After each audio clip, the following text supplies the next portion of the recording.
nsengera bwa nyuma,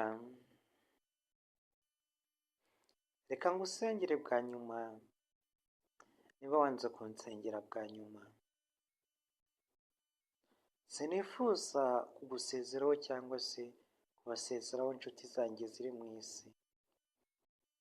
Oya, uramenye ntugatekereze gutyo, cyangwa ntugatekereze kwiyahura, ntimugatekereze kwiyahura.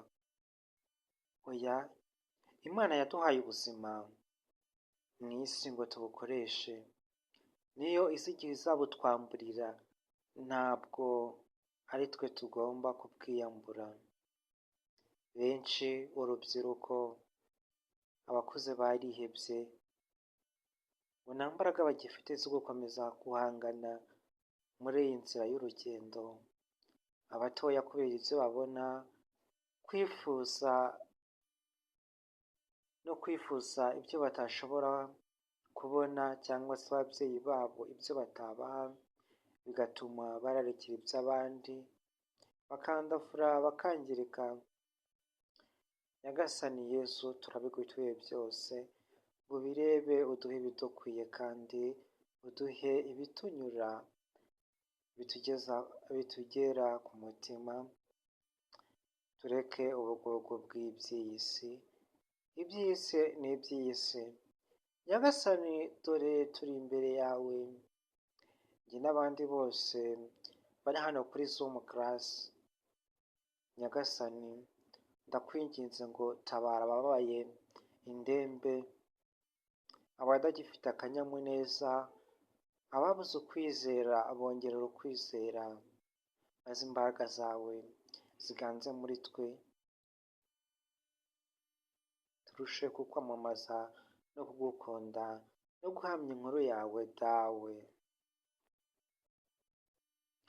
Dawe, abantu benshi turapfa ubusa muri iyi si, kandi iyi si warayiduhaye ngo tuyikoreshe icyo dushaka cyose, ngo icyo dushaka cyose dukoresheje ubwenge bwacu, ariko ngo twirinde ikibi, ari cyo Satani, umushukanyi wa byose wangiriza ubuzima bwacu.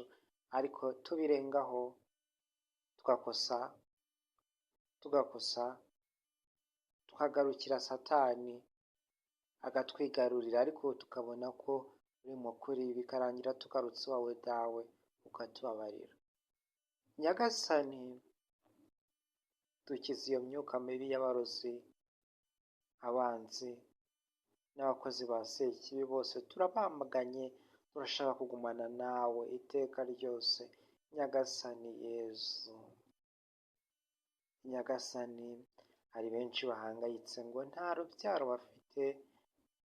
Ndakwinginze, turakwinginze ngo bahe ibyo bifuza, ubahe kubyara, inkumi, abasore, ababuze abageni n'abifuza abasore bose, babahe ibyo bashaka. Abifuza umuhamagaro wo kugukorera ubuziraherezo n'iteka ryose, Nyagasani, turakwinginze ngo duhe ibyo twifuza, nk'uko wadusezeranyije ko ntacyo tuzigera tukuburana, kuko turi abana bawe, ukatubera umubyeyi w'ubuzima bwacu. Turakwinginze, dukuremo ibitekerezo bibi byo kwiyambura ubuzima igihe kitageze. Dutegereze igihe uzaza kubutwarira, kandi twizere ibyo twakoze mu isi, ko twakoze umuhamagaro mwiza uzatugeza mu ijuru. Tugakomeza gukora neza, dukorana umuhate n'umurava, kandi ijuru rikazatunezeza, tukazava mu byiza tujya mu bindi, tuva mu isi nziza tujya mu ijuru ryiza. Izo ngizo zaba ari inzozi zacu.